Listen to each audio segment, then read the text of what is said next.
Note that written transcripts of the video presentation are contained in the notes section of the PowerPoint document for this presentation. So what is instructional design? What comes to mind when you hear the words instructional design? Is it books? Computers? Maybe someone on video? Or maybe even a screencast like this one?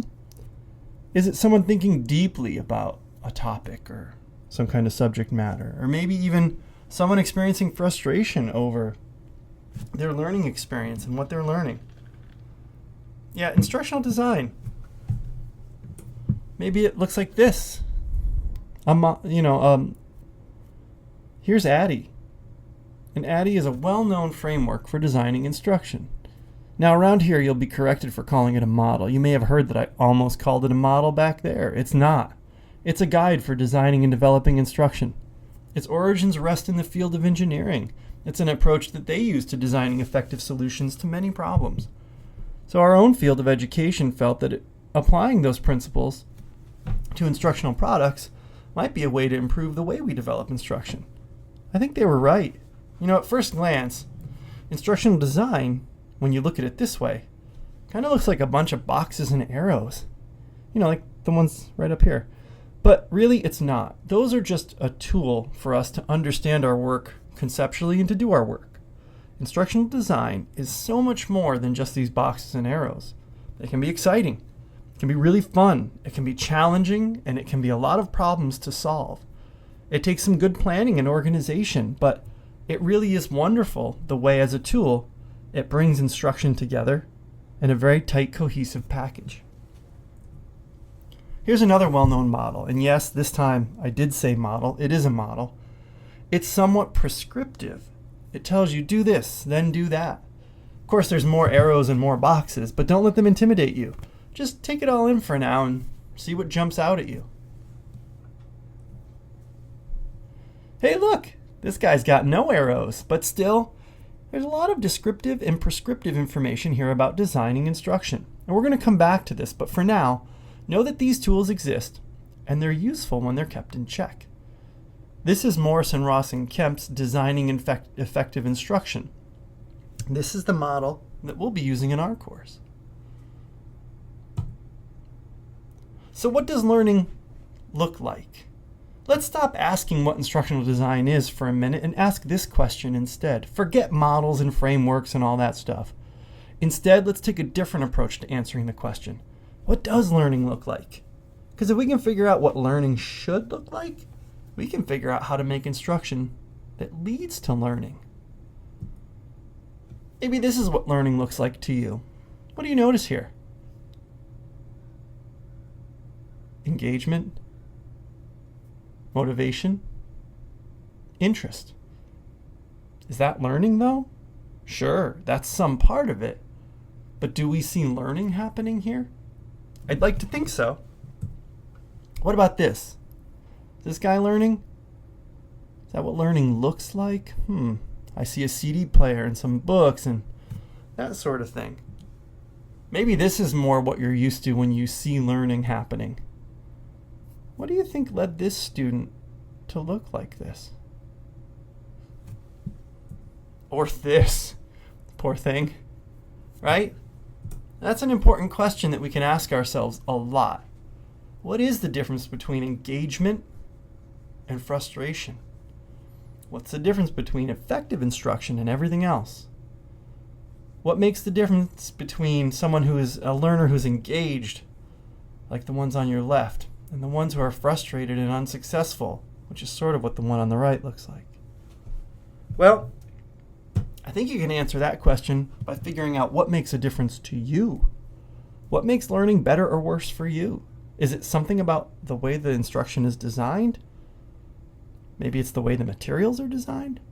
Maybe it's the environment or the experience itself. Might even be a little bit of all of that. Think about one of the better learning experiences you've had. Take a minute to do that right now. What made it better than all the others? Or what made some of your better learning experiences better than some of the other ones? Maybe jot those down, 2 or 3 things, or keep a mental note of them, but what does make a difference? I'm going to take a guess at the things that made a difference and see if they made it on your list. The first is that instruction, it probably met your needs in some way, maybe even in a way that you didn't even know you needed. Maybe you knew what to do and what was expected of you, and you felt like you had some autonomy over the process. You probably got to practice some of your new skills, and someone was there to let you know how you were doing and how to do it better. You might have stopped focusing on your grade and getting grades for a little while, and more on producing the best work that you were capable of. You might even have been able to be creative, or maybe the instruction was just really creative and enjoyable as a result, or both. So by the time that you were assessed, you felt pretty sure that A, the assessment was going to be a fair one and you knew what might be on it, and B, you were well prepared for it. It felt good to learn and to be assessed on that learning. So what is instructional design? Well, it's all that. It's all those things we just mentioned. Your needs were met. You knew what to do and how to do it. Someone helped you do it better. The test felt more like a point of pride than anxiety because you were prepared. You got to shine and you liked it.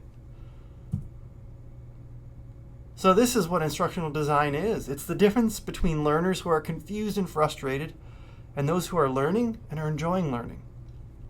And you already know how to get there. You just created the list or the roadmap. Meet the learner's needs. Tell them what they'll do and how they'll do it. Then let them. Give them feedback on it and assess them. Right? I had a doctoral advisor who said he had a great approach to teaching instructional design. He said, you just need to use your common sense. You know what you like about instruction. Instructional design, then, is figuring out how to do what you like for other people. So in that regard, it's not as hard as it looks. But most of all, instructional design is a system. That's the real secret here. It's the key. Using systems makes life easier. We do things more successfully more of the time whenever we have a system. Think about the systems you've created in your own life to make your own life more manageable. To remember to take out the trash, to pay the bills, to get gas, to stay up to date with recent news. We all use systems all the time. They remind us of what to do when we'd normally forget. And as a result, we're better able to complete our tasks with a high degree of accuracy, repeatedly, over and over. That's it. That's why the models look like they do. It begins with analysis, right? Who are the learners? Do they really need instruction? Says who? Will the environment support instruction? Do the learners want to do it? What do they think the problem is? What do they think the solution is? Answering these questions at the outset is critical to the success of your instruction. That's how you get instruction that meets your students' needs really well.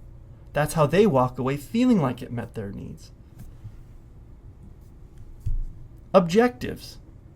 You use the analysis to design the instruction. What's the goal and what objectives will meet that goal? What do learners need to do to meet those objectives? How will they practice those objectives? When and how will you give them feedback on how they're meeting those objectives? What might the assessment look like?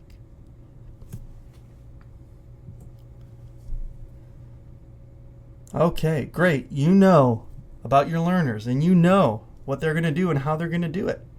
What's next? You need to figure out a way to implement a path from where they are now to achieving those objectives.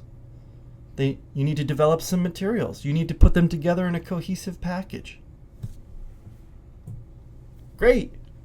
Now go do it and find out what the users thought about it. Did they learn? How well? What do you need to keep? What do you need to fix? What should be thrown away?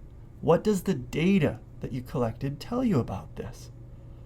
That right there is your instructional design plan in a nutshell.